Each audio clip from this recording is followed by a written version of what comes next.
بسم الله الرحمن الرحيم.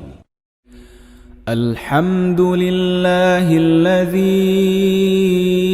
أنزل على عبده الكتاب ولم يجعل له عوجا قيما لينذر بأسا شديدا من لدنه ويبشر المؤمنين. الحمد لله الإسلام جماعة لجل كجكلو لمل كجكلو تشي أني مسو دمسة أني مباكرو أمي فروبا الله سبحانه وتعالى فوق بركة دا كوالين مندون كسبب على الله سبحانه وتعالى ركوا على القرآن بسالمان كنو كوني مامي على الله سبحانه وتعالى بركة دا كوالين مندون kabe do fara ko nema ka o kum ko nana be ala fuka barkada aka nema kelgel na bela jenika o tamene ko fe kishini ani nema yini an barka yini chama amo yina masabala subhanahu wa ta'ala fe ako ka kira kuntiki ka muhammadur rasulullah sallallahu alaihi wasallam muhammadu mini sallaka shenkele ala naka melego be solika shenta o kum ko nana amba fo aw tare aw bismillah aw namikun aw ka jemunkan wal maga mission mandi keneka jemunkan wal ma emission min aw te dunaya ka malikono ani malikoka nanka mago don mago ka kene walma wajuli galaw ka kene don mago ka kene jemuga mi ni DMS TV nyamaya soyata dogokuni ame don maga do wele ni nga masalanu ye bianga don maga bado ambulukoro abena puma temum ga temun nafa mado tem barka mado o kum konnana ambe ayini anga don maga ban fe aka togona jamfo o kame o temenen ko fe amena puma babum ka ameno nyefo awye assalamu alaikum karamo wa alaikum salam wa rahmatullahi wa barakatuhu. tawani jamu ne togo Muhammad Samake Badruddin kabo nyamakoro dugukoro la ni Allah ka je inshallah. alhamdulillahi rabbil alamin inafo aboraka kuma metugum nan karamo nan balmake datum al ustaz Muhammad Samake Badruddin nyamakoro sugukoro dugukoro la o karamo bado musula kalana do don maga bado o kum konna nani al ustaz Muhammad Samake Badruddin anga temmena bul tembam ka o de ben ni anga société tagala je bentembi bente balmaw ni ñonce bente sigidawla bente société kono bente kalayrawla bente al karamo yere dama ni ñonce ina fa masabalo subhanahu wa ta'ala bo fo tugomina kanga ñogomina ali allah subhanahu wa ta'ala ka juruba kilena kanga na fara halsa amina pamadi an karamo kema ni go ben definition walma ben re ale be tagasra jumon fe ben kanga ga tugodi qur'ana ga tugodi ala ni hadisa go tugodi ala karamo muhammad sallallahu alaihi wasallam ale pama nowla inshallah tabaraka wa ta'ala. بسم الله. الحمد لله رب العالمين. إن الحمد لله نحمده ونستعينه ونستغفره ونعوذ بالله من شرور أنفسنا ومن سيئات أعمالنا من يهد الله فلا مضل له ومن يضلل فلا هادي له وأشهد أن لا إله إلا الله وأشهد أن محمدا عبده ورسوله صلى الله عليه وسلم. اللهم صل على سيدنا محمد نور الذات وسير الساري في سائر الأسماء والصفات. سنزين غفني على توي على من بعد دمنني او على بالبا تغرا مفوكا على من سيغي اكم مسالا كوتتا جوداتلا اما دمنني او على كلين توي على مي مسبل باي فعالوا لما يريد akadi ay chugo mina abake o chugo dila ami tanu barkada amu seme o setiki alala o kofe ami solike amina taka nyonsro balika ami solike bajuka muhammadur rasulullah sallallahu alaihi wasallam ni mamin sonala ala biso o tigila ni mamin fene banala allah subhanahu wa ta'ala bi baola o kama ayin solike ni chebele bayinga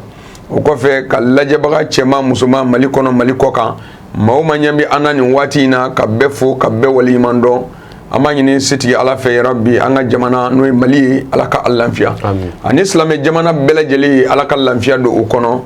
kerengrema ambalmake noy usazo abdazizi ay nyingali min seme ana noy bey fembay femi ni aramadun hakli turala allah subhanahu wa ta'ala makaminga buni makambe odi qur'ani wala seti Allah subhanahu wa ta'ala abi afo aga Quran sanman gono Allah subhanahu wa ta'ala bafo wa atasimu bihablillahi jami'an wala tafarraku ako alakira muhammadu nenga sallallahu alaihi wasallam ako afo ika jonye afo imantunye afo aramadunye ne ako wa atasmu bihablillahi jami'an wala tafarraqu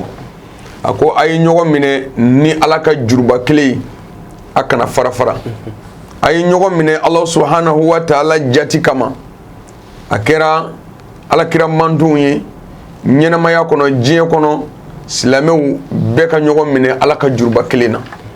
nga juru mi nga boni juru be o de la ilaha illallah muhammadur rasulullah sallallahu alaihi wasallam o de juru in ka boni juru be wala ni alakira mandu nuyu sogo ni juru ina o juru ne bige sababu ye kata nuye arjina kono nga numa juru ni mine juru in blali o bige sababu ye ka anlata janame kono alaka ambela jeli kishuma amin o kofe seti Allah subhanahu wa ta'ala abi sinsi ninga ngosbe wazkuru ni'matallahi alaykum ako ay ala barkada aka ala kusma aka ala toko foka chaya aka tashi ala la tumana mina ne ala ye nema min ke awi nema nye jumei nema nye bendi benti dugu kono azizi o dugu bige dugu langolo Allahu akbar benti quartier la o quartier mugo olu bi kɛ mɔgɔ ye minnu fanga bi ban bɛnti jɛkulu ni ɲɔgɔn cɛ o jɔkulu ni o fanga bi ban wa jɛ yɛrɛ fɛnɛ ma kɛ sinjima ni balimama fɛn o fɛn ni ɲɔgɔn cɛ alhamdulillah jɛti minnu ni ɲɔgɔn cɛ alhamdulillah ni bɛntu ni ɲɔgɔn cɛ o bɛ kɛ sababu ye k'u ka balimaya fara a bɛ kɛ sababu ye k'u ka sinjiya tigɛ wala an ka hakili to Allah subhanahu wa ta'ala ka bɛnna wa bɛn min yɔrɔ la ala ka nɛma bi jigin azizi mɔgɔ bɛnna balimaya la a y'a tɛgɛ di ɲɔgɔn ma ala tɛ sɔn fiyewu kulonkɛ kɛ ka aw la wa mɔgɔ bɛnna ka kɛ kelen ye ka kɛ farikolo kelen ye ka kɛ dusukun kelen ye ni aw jɛra fɛn o fɛn kan ala yɛrɛ bi fara aw kan o ko sina la o kama bi jamana in a mago bi fɛn min na kosɛbɛ n'an kan ka kuma o kan o de ye an ka ɲɔgɔn minɛ an kana ɲɔgɔn labila dɛ n'i y'a ye kɛlɛ bi don dugu kɔnɔ walima kɛlɛ bi don jamana kɔnɔ azizi jamanadenw de ma ɲɔgɔn minɛ Allahu akbar bamananw b'a f'u ka kumakan na ko n'i ye basa donnen kogo la k'a pɛrɛnna de ni kogo ma pɛrɛn basa ti don nka ni kogo pɛrɛnna dun basa bi don zurancɛrɛw bi dun o la ni adamadenw sɔnna ka ɲɔgɔn minɛ i n'a fɔ ala y'a fɔ cogo min na wallahi n'o kɛra ala bi aw dɛmɛ aw ka laɲini na o kama Allah subhanahu wa ta'ala a bi nin fɔ suratu ala imran aya 103 na o kɔfɛ wa qawluhu ta'ala Allah subhanahu wa ta'ala bi a fɔ kuranɛ sura wɛrɛ kɔnɔ n'o ye suratul hujurati ye ala b'a fɔ a ko innamal mu'minuna al-ikhwatun fa aslihu bayna aqwaykum Allahu akbar a ko silamɛw aw de ye farikolo kelen mu'minu aw de ye nikun kelen wa aw kan ka nɔgɔya kɛ ka taa ɲɔgɔn ma aw kan ka hinɛ ɲɔgɔn na aw kan ka ɲɔgɔn makari minɛ aw kan ka ɲɔgɔn hinɛ minɛ aw kan ka ɲɔgɔn ti minɛ mais ni silamɛw walima maliyɛnw walima diɲɛmɔgɔw n'u kɛra dɔrɔn ka fɔ tin tɛ yen hinɛ tɛ yen n'o kɛra fɛn min bɛ na o de ye farafarali ye ala k'an bɛɛ lajɛlen kisi a ma amin ya rabbi o la an bɛ min fɔ jamana kɔnɔ o de ye jamana kɔnɔdenw u ka ɲɔgɔn minɛ u ka kan kelen fɔ u ka kɛ kɔnɔkulu ye ni u ko ca ni ɲɛmɔgɔw ko ca kɔmɔgɔw ka fɔ ca ni kɔmɔgɔw ko ca ɲɛmɔgɔw ka fɔ ca n'o kɛra azizi n'a y'a gulo fɛn o fɛn na ka baara kɛ n'o ye ala bi aw dɛmɛ o la o kama bɛn ye fɛn ba ye Allah subhanahu wa ta'ala ka ciba n'o ye Muhammadul Mustafa ye sallallahu alaihi wa sallam kɛlɛ dɔ tɛmɛna silamɛya kɔnɔ bɛɛ lajɛlen bi kɛlɛ in dɔn silamɛya kɛlɛ fɔlɔfɔlɔ de don silamɛya yɛrɛ ka san sɔrɔ o fɔlɔfɔlɔ de don u b'a fɔ ma ko baduru munna baduru la kira ka cɛ tun ye maa 300 ani maa 13 de maa 300 ni maa 13 nka jugu n'o ye kafiru ye olu tun ye maa 1000 ani kɔ Allahu akbar wa u labɛnnen don yɛrɛ de nka waati min na alakira ka cɛ 300 ni cɛ 13 u ye layidu de di alakira ma sallallahu alaihi wasallam wa u ye alakira kanu u yɛrɛ dama ye ɲɔgɔn kanu u yɛrɛ dama kɛra ɲɔgɔn fɛ tumana min na n'u bɛna wuli ka taa kɛlɛ la wallahi u ka ɲɔgɔn kanu an'u ka ɲɔgɔn minɛ o de kɛra sababu ye ka maa 1000 ka kari Azizi ni mɔgɔw bɛnna foyi man di k'o bɔ Allahu Akbar ni mɔgɔw bɛnna foyi man di k'o bɔ o kɛlɛ in kɛnɛ kan alakira ye o gagné ta ni mun ye bɛn Allahu Akbar o bɛ tila k'an hakili jigin mun na tuguni alakira kɛlɛ dɔ tiɲɛna a bolo o fana kɛra bɛnbaliya sababu de la Allahu Akbar kɛlɛ min tiɲɛna a bolo n'o kɛra sababu ye ka silamɛw tunu ɲɔgɔn na n'o kɛra sababu ye ka silamɛw lagosi foyi ma s'u ma ni bɛnbaliya tɛ a bɛ fɔ o de ma ko uhudu kɛlɛ yɔrɔ an ko baduru kɛlɛ o jara mun y'a ja bɛn mun y'a to silamɛw ye se sɔrɔ bɛn mun y'a to silamɛw ye juguw kari bɛn o kama jɛkulu o jɛkulu na aw bɛnna foyi tɛ se aw la nka n'aw ma bɛn dɔrɔn fɛn o fɛn bɛ yen n'o kan ka aw sɔrɔ o b'aw sɔrɔ Allahu Akbar o kama o uhudu kɛlɛ la alakira sallallahu alaihi wasallam tumana min na sahabaw y'a nata baduru la an maa 300 ni maa 13 an sera juguw la sisan an sera fo maa 3000 ni dɔɔni ma an ka lajɛ an ka wuli an ka taa juguw kama an bɛ se u la nka tumana min na ni alakira sallallahu alaihi wasallam n'a ye labɛn kɛ cɛ dɔ tun b'a la u b'a fɔ ma ko Abdulayi bun Ubay bun Salul u nana cɛ dɔw fara ka mɔgɔ dɔw fara ka bɔ alakira ka kɛlɛjama la mɔgɔw kɛra u ti kuma kelen fɔ u ti bɛn kelen ma u taalen kɛlɛ kɛnɛ kan Allah subhanahu wa ta'ala nana sebaya di kafiriw ma silamɛw kan Allahu Akbar mun kama u ka bɛnbaliya Allahu Akbar wa mɔgɔ o mɔgɔ n'a b'a fɛ se kana k'aw la a y'a jija a ka bɛn o kama Allah subhanahu wa ta'ala a b'a fɔ an ɲɛna kuranɛ kɔnɔ tuguni suratul Maida a aya 2 ka taa a laban na Allah subhanahu wa ta'ala b'a fɔ a ko wa ta'awanu alal birri wa taqwa Allahu Akbar a ko silamɛw walima mu'minu a ye ɲɔgɔn dɛmɛ ta'awanu a ye ɲɔgɔn dɛmɛ a ye ɲɔgɔn dɛmɛ a ka ɲɔgɔn dɛmɛ a ka se ka Ala ɲɛsiranɲɛ kan a ka ɲɔgɔn dɛmɛ Ala ɲɛsiranɲɛ kan wa mɔgɔ o mɔgɔ bɛ yen ko Ala ɲɛsiranɲɛ b'a la Ustazu Abdulaziz a tɛ sɔn fiyewu balima fara ma Allahu Akbar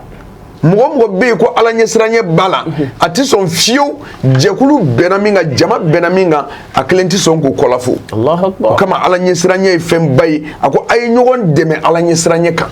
a ka ɲɔgɔn su ka bila Ala ɲɛsiranɲɛ na ani Ala ɲɛsiranɲɛ baaraw la o kɔfɛ don wala ta'awanu alal ismi wal udwan nka aw kana ɲɔgɔn su aw kana ɲɔgɔn bila aw ka ɲɔgɔn gɛn ka bɔ jurumuna kow la fɛn o fɛn bɛ yen k'o ye tiɲɛli ko ye jamana kɔnɔ dugu kɔnɔ duw kɔnɔ a ka se ka kɛ sababu ye a ka ɲɔgɔn la gɛn ka bɔ kan a ka se ka kɛ sababu ye a ka ɲɔgɔn bila sira ɲuman kan o la mɔgɔ o mɔgɔ bɛ yen k'i b'a fɛ alakira ko sallallahu alaihi wasallam cɛ min tɛ kuma a kun fɛ n'a ye min fɔ o de ye hakika ye a ko silamɛ k'a datigɛ walima silamɛ k'a ba a silamɛ ɲɔgɔn na Azizi ko n'a sera tile 3 ma i ka sun i ka seli i ka hiji i ka ɲumanya ko Ala bi b'a bɛɛ la mun y'a sababu ye bɛnbaliya nka ni adamadenw bɛnna wallahi Ala bi nikura fiyɛ aw la wa Ala bi fanga di aw ma nka mun kama bi an ka balimayaw an ka sinjiyaw kɔrɔ ni dɔgɔ olu tɛ kuma ɲɔgɔn fɛ fa kelen ba kelen olu kɛlen don ka ɲɔgɔn labila minnu bɛ yen n'olu ye kulusijala kelen ye bi olu de ɲɛ tɔnɔ kɛra ɲɔgɔn ye bi olu t'a fɛ ka ɲɔgɔn ye bi olu de bɛ ka ɲɔgɔn lagosi i bɛ don du dɔw kɔnɔ o du kelen muso kelen denw cɛ kelen denw Azizi olu kɛlen don ka ɲɔgɔn wele tribunal la mun y'a sababuya bɛnbaliya nka ni bɛn sabatira du kɔnɔ duden bɛɛ kɛ kan kelen fɔ dutigi ko a kɛ tan walima kɔrɔkɛ ko a kɛ tan dɔgɔninw bɛɛ faral'o kan o bɛ kɛ du o du kɔnɔ tulonkɛ tɛ k'o du la o kama an ka jamana mago bɛ fɛn min na bi kosɛbɛ n'o ye Mali ye o de ye maliyɛnw k'u tɛgɛ di ɲɔgɔn ma alhamdulillah Azizi maliyɛnw ka bɛn kelen ma ni maliyɛnw sera ka bɛn kelen ma k'u tɛgɛ di ɲɔgɔn ma wallahi Mali bɛ degun min kɔnɔ a bɛ bɔ a kɔnɔ alhamdulillah a bɛ bɔ a kɔnɔ nka foyi t'a solution ye fo n'a kɛra bɛn ye o bɛn min kɛ yɔrɔ jumɛn na an ka segin ka na Ala ka kuranɛ ma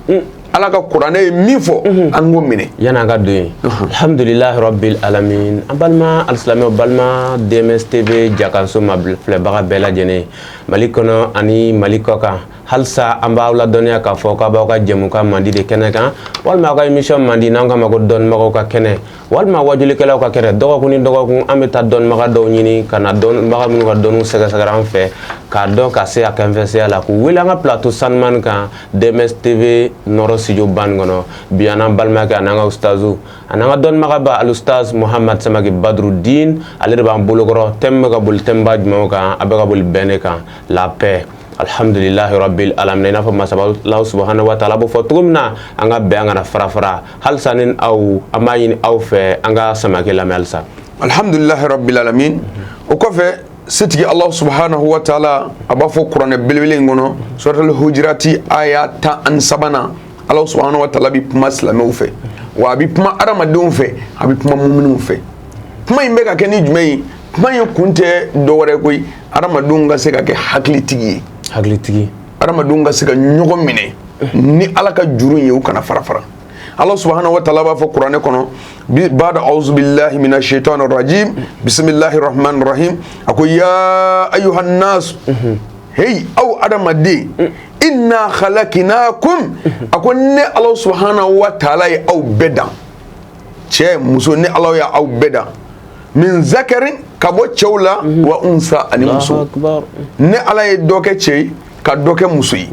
ne ala bɛ ka aw adamadenw bɛɛ da nin cogo la k'aw kɛ cɛ ni muso ye mun kama wa ja'alnakum shu'uban wa qaba'ila lita'arrafu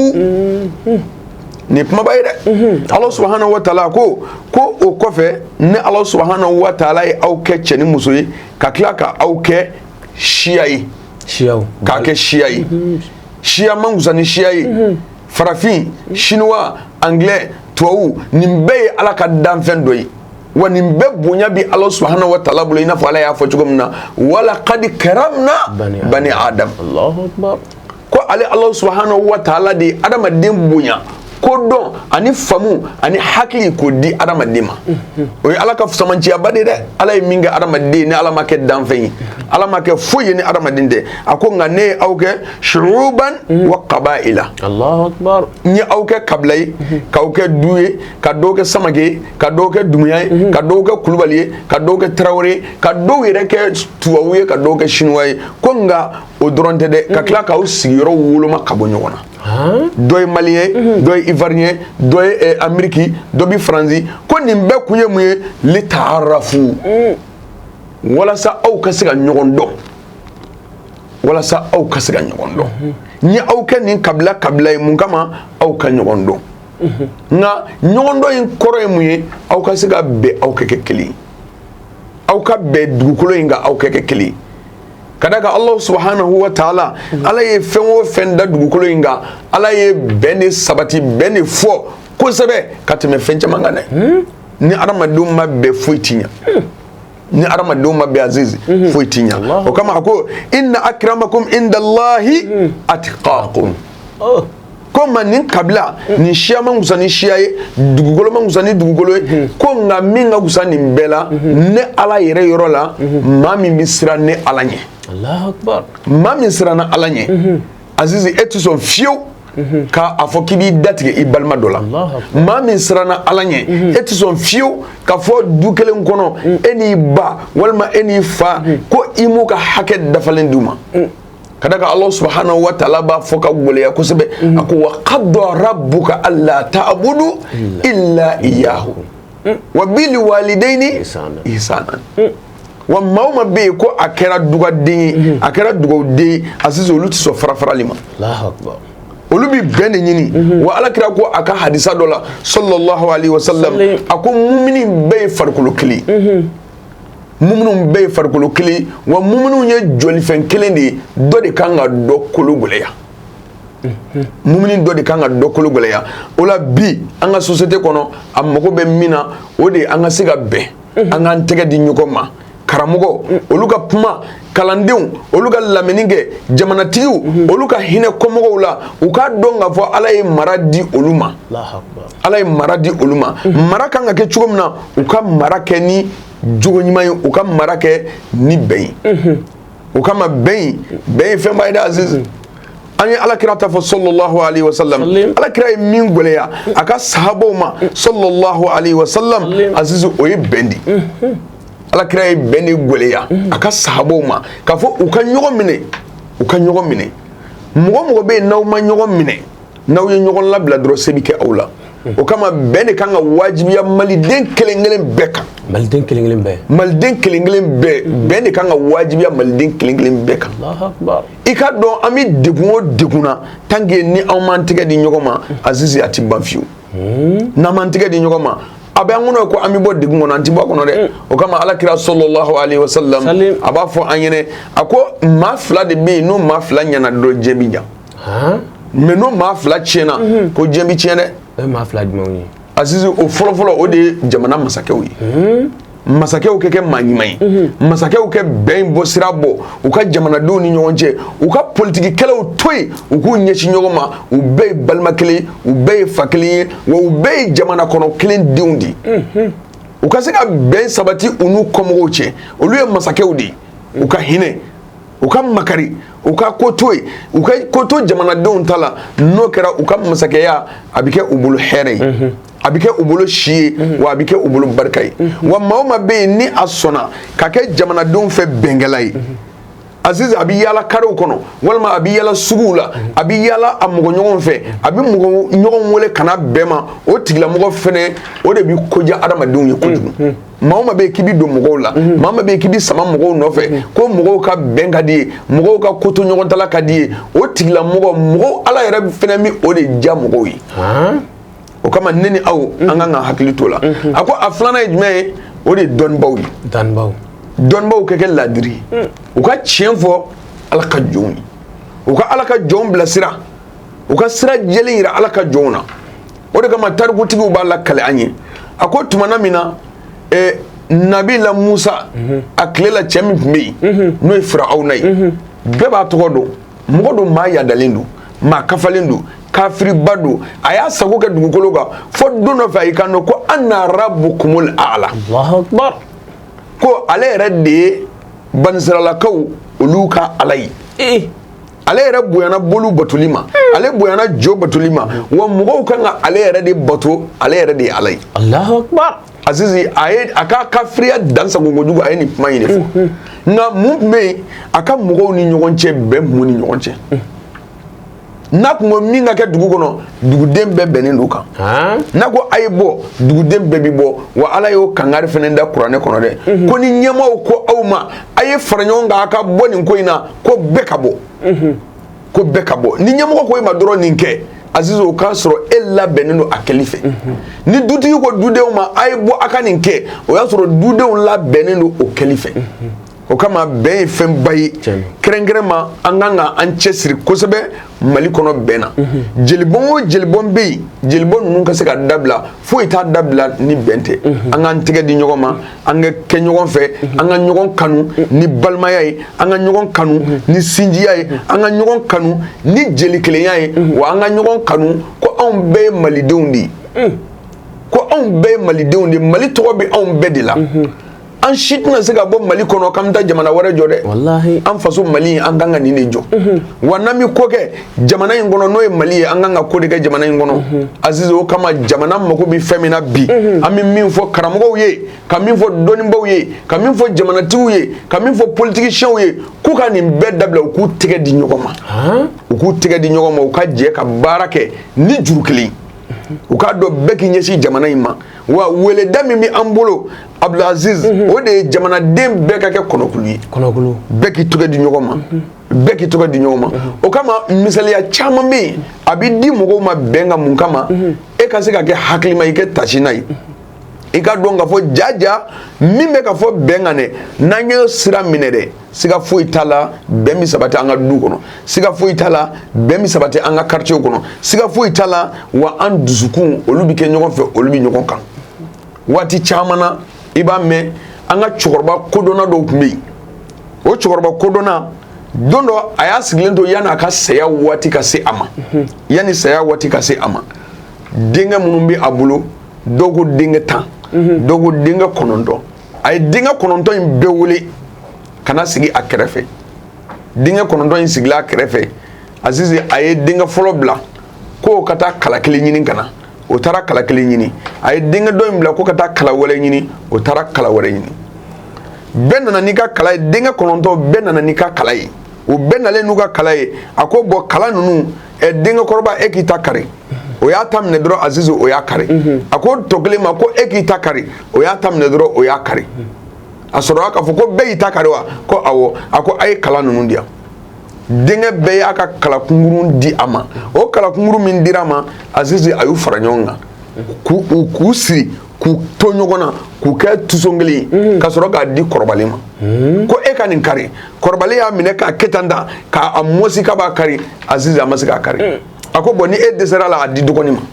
dɔgɔnin fana y'a minɛ o y'a minɛ k'a b'a kari o ma se ka kala ninnu kari den bɛɛ ye a munumunu ni ɲɔgɔn cɛ o si ma se ka kala kari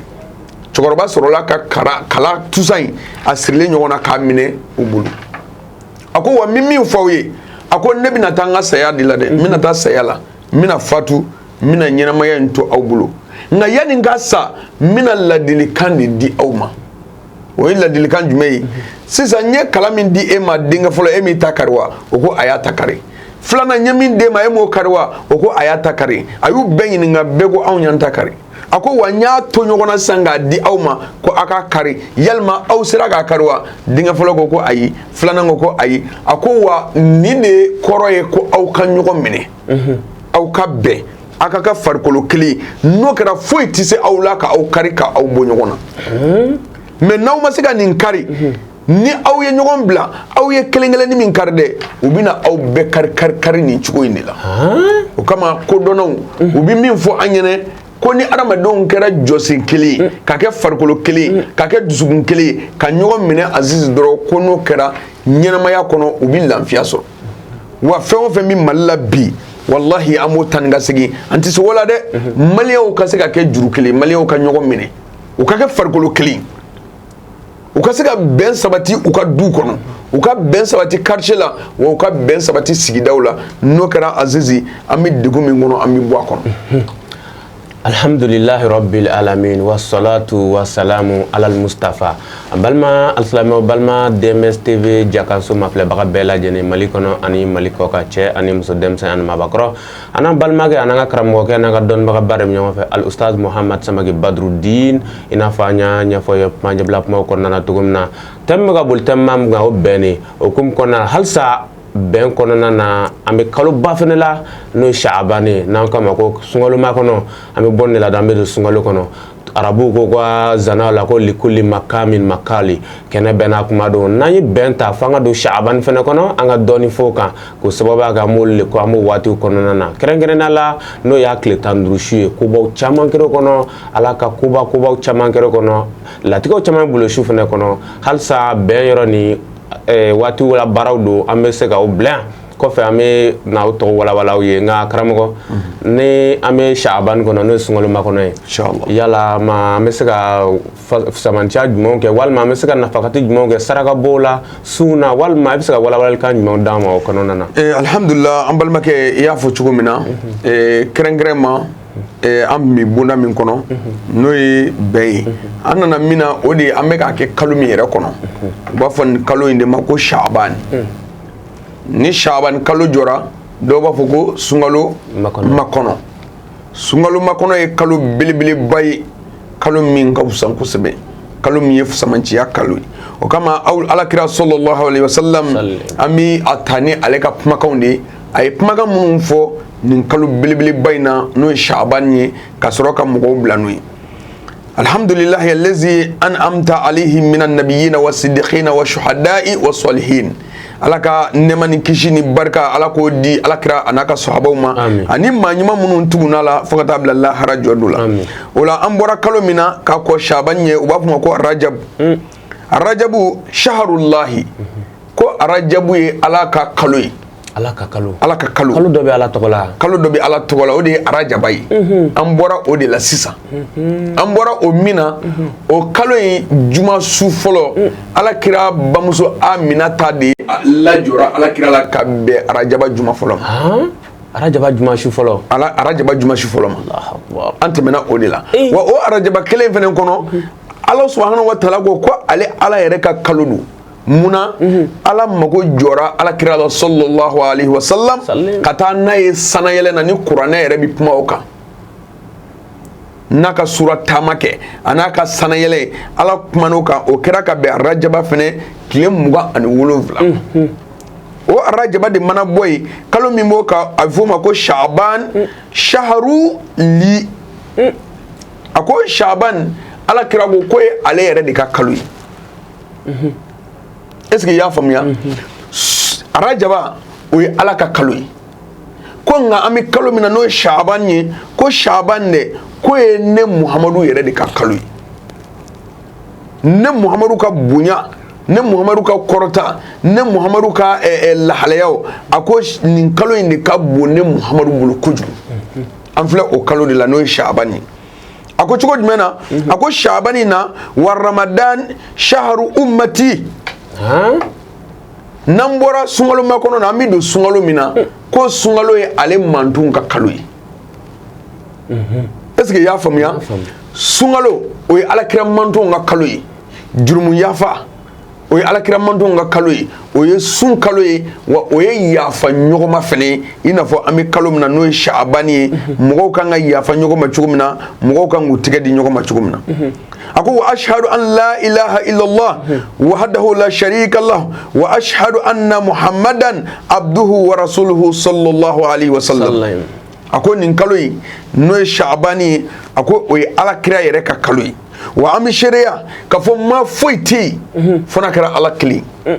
wa an bɛ seereya k'a fɔ muhamadu o ye ala ka ciba ye wa jɛɲɔgɔn tɛ ala ka masaya la baroɲɔgɔn tɛ ala la fo n'a kɛra a kanubaga ye n'o ye muhamadu rasulullahi ye sallallahu alaihi wasallam a ko n'i ma faamu o la a ko an bɛ kalo min kɔnɔ n'o ye sha'ban ye a ko sha'ban a ko harifu 5 de b'a la khamsata huruf harifu 5 a sigilen don o de kan o harifu 5 o fɔlɔfɔlɔ o ye jumɛn ye o de ye shinu ye e ma mɛn ko sha'ban wa shinu a ko o ye a harifu fɔlɔ ye ayinu o ye a harifu 2nan ye ba'u o ye a harifu 3nan ye alifu o ye a 4nan ye nun o ye a 5nan ye Allahu akbar wa nin ye kodɔnba de dɛ sha'ban sigilen don ni harifu 5 de kan sha'ban a sigilen don ni harifu 5 kan wa nin harifu 5 bɛɛ la a ko nka a bɛ min fɔ sha'ban yɛrɛ bonya na a ko fasin an ye sini mun fɔ min sharafin a ko sha'ban kalo ko nin kalo in yɛrɛ yɛrɛ nin ye bonya kalo ye nin kalo in ye bonya kalo ye wa Allah subhanahu wa ta'ala bi adamaden ka bonya dafa ni nin kalo in de Allahu akbar adamaden mako bi jɔyɔrɔ min na i mako bi bonya min na i mako bi kɔrɔta min na a ko o bonya o bi dafa ni nin kalo de n'o ye sha'ban ye a ko nka a filanan wal ayinu min bi a la a ko min uluwin a ko o ye sankɔrɔta de ni maa o maa ye nin kalo in bonya ka nin kalo in minɛ ko ala b'o tigilamɔgɔ ala bɛ sankɔrɔta di o tigilamɔgɔ i bi baara o baara la ni mɔgɔ min ye sha'ban n'i y'a bonya ka bonya ni mun ye sun ka bonya ni mun ye baara ɲuman kɛ ka bonya ni mun ye sarakati bɔ ko an bɛ kalo min kɔnɔ n'o ye sha'ban ye ko a ayinu ko ye kɔrɔta di a ko nka o kɔnɔna na albawu ko bawu min b'a la min barakatillahi ko ye ala yɛrɛ ka barika di an bɛ kalo min kɔnɔ ni maa min ye kalo in bonya dɔrɔn ko ala bɛ barika don o tigilamɔgɔ la ni maa min sɔnna ka ko kɛ kalo in na ka ɲumanya kɛ kalo in na ko ala bɛ barika don o tigilamɔgɔ la a si la a ka nafolo la a ka ɲumanyaw la ni maa min sɔnna ka sarakati dɔ bɔ ala ye nin kalo in na ko ala bɛ barika don i ka ɲuman kelen na wala alif ko nka alifu min b'a la min ulfati i y'a faamuya ko ni maa min hinɛna ala ka jɔnw na nin kalo in na n'o ye sha'ban ye ka makari ala ka jɔnw na ko ala yɛrɛ bi makari o tigilamɔgɔ la o kɔrɔ ye ala yɛrɛ bi hinɛ o tigilamɔgɔ la ma ye ala kira b'a fɔ sallallahu alaihi wasallam man la yarham la yurham Allahu akbar ko ni maa min hinɛna ala ka danfɛnw na ka hinɛ ala ka jɔnw na ka hinɛ yatimɛdenw na ka hinɛ firiyatɔw la ka hinɛ ko ala ka danfɛnw na ko ala bi hinɛ o yɛrɛ tigilamɔgɔ la wa o de kelen don azizi ko ni maa min hinɛna nin kalo in na yatimɛ dɔ la walima ka hinɛ an bi émission min yɛrɛ la dɛ ni maa min ye nin émission ninnu dɛmɛ a bɛ i n'a fɔ o tigilamɔgɔ fana bɛ ka ala subhanahu wa ta'ala dɛmɛ ka d'a kan ala ta de bɛ ka fɔ émission in na ala ta de bɛ ka fɔ émission na min bɛ mɔgɔw bila faamu na min bɛ kodɔn di mɔgɔw ma maa min bɛ a lamɛn o yɛrɛ kan k'a dɔn jaja nin de ye fɛn ye an yɛrɛ kan k'an bolo don min kɔrɔ k'a dɛmɛ Allahu Akbar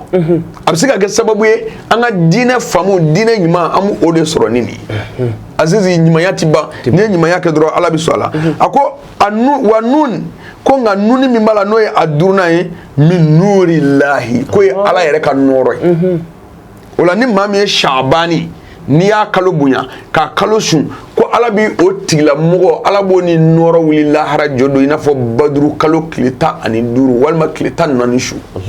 a tigi bi wuli ni nɔɔrɔ ye a ɲɛda la mun kama ka da kan a sigilen don nɔɔrɔ kan o la azizi nin ye kalo belebeleba ye kalo min an kan ka hakili to la a ko subhanallah ni maa min ko subhanallah walhamdulillah wala ilaha illallah allahu akbaru ko n'i y'o fɔ nin Shabani kalo in kɔnɔ i sera ka hakɛ min kɛ a la a kɛra siɲɛ 70 ye walima siɲɛ 700 ko ala b'i bɔ i ka jurumu kɛlenw na ka d'a kan mɛlɛkɛ dɔw k'olu bi ala bolo o mɛlɛkɛ ninnu ten dalen don dugu la k'a daminɛ u dandu ma fo ka taa fɔ ko diɲɛ wuli sera don min na azizi u b'a la k'a fɔ subhanallah walhamdulillah wala ilaha illallah allahu akbaru u tɛ ma wuli ka bɔ dugu la mɛlɛkɛ dɔw kunberekuru b'u bolo olu b'a fɔ k'a fɔ subuhu kudusu wa rabbul malaike waruhu u kunberekuru b'u bolo dɔw bɛ olu jɔlen don mɛlɛkɛw bɛ ka ala bato ni bato cogoya in qualité caman na fo ka taa dugukolo meleke u b'o cogo la ni maa min ye Shabani an bɛ kalo min kɔnɔ ni maa min y'a bonya k'a karama a ko subhanallahi wa ta'ala inna ibadallahi ni ala ka jɔnw ye fi haza shahrul mubarak a ko nin kalo in yɛrɛ de ye kalo barikama ye bonya bi kɛ nin kalo in de la wa kalo in i y'a fɔ cogo min na an bɛna se kalo in ma a ko wa huwa shahrul fatihu a ko nin kalo in yɛrɛ de ye dayɛlɛni kalo ye dayɛlɛni ni adamaden jɔn o jɔn n'i b'a fɛ i ka ko ka dayɛlɛ k'i jija nin kalo ye i k'a bonya wa khayrati wa hɛrɛ caman de bɛ nin kalo in na n'o ye Shabani ye an bɛ kalo min kɔnɔ nisifu Shabani an bɛ kalo min kɔnɔ hɛrɛ camanba de bɛ kalo in kɔnɔ wa tanzilu fihi albarakatu ko wa barikaw bɛ jigin ala fɛ nin kalo in de la barikaw bɛ jigin nin kalo in de la mun kama nisifu Shabani bonya belebelebaw b'a la wa tughfiru fihi alqataya wa adamaden ka jurumu bi yafa nin kalo in na n'i ka ala wele n'i ka ala bato ye kalo in n'o ye Shabani ye ko nin ye jurumu yafa kalo ye ka bɔ adamaden na wa salawatu ala nabi sallallahu alaihi wasallam ka to ka sɔli caya alakira Muhamadu kan sallallahu alaihi wasallam nin kalo in na ka da kan alakira ko nin kalo in ye ne Muhamadu ka kalo de o de kama Allah subhanahu wa ta'ala b'a fɔ kuranɛ kɔnɔ inna allaha wa malaikatahu yusalluna ala nabi ya ayyuhallazina amanu sallu alayhi wa sallim tasliman a ko a ye sɔli caman kɛ alakira Muhamadu kan sallallahu alaihi wa sallam danfɛn o danfɛn bɛ ala bolo aziz a bɛɛ bɛ sɔli kɛ alakira kan wa Allah subhanahu wa ta'ala a n'a ka bonya a n'a ka masaya ale ti seli a ti sun nka a bɛ sɔli kɛ alakira Muhamadu kan sallallahu alaihi wa sallam o kama ala kira ka kalo de ye nin kalo in ye ni maa min b'a fɛ ka surunya ala la i b'a fɛ ka ala sɔrɔ azizi nin kalo belebeleba in na ko i jija i ka salatu caya ala kira kan اللهم صل على سيدنا محمد سابق للخالق نوره ورحمة للعالمين ظهوره اللهم صل على سيدنا محمد قد ضاقت هيلتي أدركني يا رسول الله نين فضروا يسر على كراي جابي اللهم صل على سيدنا محمد وعلى آل سيدنا محمد وسلم تسليما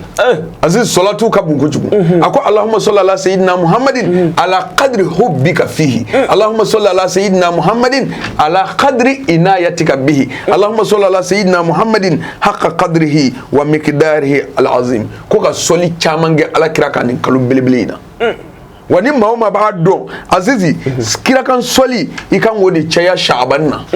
nin kalo belebele ikan ga alakira sallallahu alaihi wasallam akan soli ikan go caya alakira go ashabanu junnatun ako min nar ako sha'bani na ako ni mamiye abunya ka ashu ala ako Allah subhanahu wa ta'ala bo tigla mo kishi ka bo janame doni ni mamiye sha'ban kalo bunya ko alakira yere ko kalika kalo du ni mami alakira ka kalo bunya azizi o alakira bunya de sallallahu alaihi wasallam ngani mami bana ka alakira ka kalo bunya dum azizi o alakira dogo ya de wala alakira ka kalo o de sha'ban samage ame joy ko sababu ke watina to ga inshallah halsa ma kunche kuma hanini emission ko fe mamun me fe ki lasro mali kono ani mali koka lasro to jumo mi lan nega juru sala wal ma adresse jonyo jumo mi la ani to jeleni to krengrene ni ga ton to alhamdulillah ustaz Abdulaziz ni mo mba fe kan lasro o mangole an yere to Muhammad Samake Badruddin nyamakoro dugu korola ni mo mi ngoni ngo nyamakoro Badruddin alhamdulillah ami nyogon soro o téléphone numéro fenana ni mɔgɔ min mako bi an na diinɛ baara la waati o waati la an pɛrɛnnen don o kan o de ye 71 58 32 73 n'i ye nin kɔngɔ dɔrɔn i n'a mi ɲɔgɔn sɔrɔ i bɛ segin a kan 71 58 32 73 malitel ye jumɛn ye bon malitel la i bɛ 9 kɛ dɔrɔn ka 6 fila kɛ ka sɔrɔ ka 4 fila kɛ ka 6 saba tugu la malitel ka nɔgɔn kojugu 9 kelen 6 fila 4 fila 6 saba Allahu akbar o de maliteli o kɔfɛ azizi an bi kanubaga an bi bɛɛ fo ka bɛɛ waliɲuman dɔn nka n'i ko k'i bɛ nin kalo in nafa bɔ an bɛ min fɔ an ɲɛna a y'a jija a ka arakan 2 seli nin kalo belebele in na n'o ye Sha'bani a arakan 2 la arakan fɔlɔfɔlɔ la azizi n'i y'o jɔ i bɛ fatiha kalan ka taa se a laban ma o kɔfɛ i bɛ kul huwallahu kalan jogo fɔlɔ la siɲɛ 7 n'i ye kul huwallahu kalan siɲɛ 7 i bɛ sɔrɔ ka la hawla wala quwwata illa billahi al aliyu al azim siɲɛ 5 i b'o fara kan i bɛ jigin ka t'i ten da dugu la i bɛ tila ka wuli ka fatiha kalan i bɛ mun kɛ i bɛ kul huwallahu kalan siɲɛ 7 i bɛ sɔrɔ k'a fɔ hasbunallahu wa ni'mal wakilu i bɛ sɔrɔ k'o kɛ siɲɛ 70 i joli la azizi n'i ten da dugu la min b'i fɛ o fɔ ala ye min b'i fɛ o fɔ ala ye wallahi azizi n'i ye nin kɛ a cogo la n'i ten kɔrɔta ka bɔ dugu la i sigi ni kɔlɔsi ye dɔ subuhu kudusu warabul malaike waruhu subuhu kudusu warabul malaike waruhu azizi i ka nin kɛ dɔrɔn seli kɔfɛ siɲɛ 70 n'i y'a kɛ ni diɲɛ hami o hami ye ala bɛ sɔn k'o dilan wa n'i y'a kɛ ni kɔrɔta o kɔrɔta ye ala b'o d'i ma wa n'i y'a kɛ ni hami ye furuko hami denko hami i mana kɛ ni diɲɛ hami o hami ye fo ala i kɛ ala jɔyɔrɔ y'o la o la an b'o di Abdulaziz ka sɔrɔ ka bɔ kuma kɔnɔ salli ala rasul wa sallim allahumma salli ala al-maqsuf bil karam wal judi an b'a alima silamɛw balima DMS TV jakaso mafilɛbaga bɛɛ lajɛlen Mali kɔnɔ ani Mali kɔkan cɛ ani muso denmisɛn ani mabakɔrɔ an bɛ bɛɛ fo ka bɛɛ waleɲuman dɔn aw ka cɛsiri ni jija la aw minnu y'a ka forfaiw ta k'aw sigi k'aw lajɛ nin waati nin kɔnɔ o hukumu kɔnɔna na an ka karamɔgɔba tun bɛ ɲɔgɔn fɛ al ustaz Muhammad Samake Badruddin an bɛ bɛɛ fo ka bɛɛ waleɲuman dɔn équipe technique bɛɛ ka foli bɛ yan programmeur monteur fo ka taa se an ka cameraman sɛgɛmali ɲinan mali ma n'o ye Siyaka Tarawele an b'a fo ka barikada ka waleɲuman dɔn maa min ye jɛmukan labɛn ka se aw ma o y'a balimakɛ n'aw denkɛ ye Abdul Aziz Muhammad Dumbiya n'o ye Madu Dumbiya denkɛ ye an b'a fo la ko haza salamu alaikum wa rahmatullahi الفاتحة سماكي اللهم صل على سيدنا محمد على قدر حبك فيه اللهم صل على سيدنا محمد على قدر عنايتك به اللهم صل على سيدنا محمد حق قدره ومقدار العظيم اللهم صل وسلم وبارك على سيدنا محمد نور الذات وسير الساري في سائر الأسماء والصفات صل سبحان ربك رب العزة عما يصفون وسلام على المرسلين الحمد لله على كان جمال العافية السلام عليكم ورحمة الله وبركاته بسم الله الرحمن الرحيم الحمد لله الذي أنزل على عبده الكتاب ولم يجعل له عوجا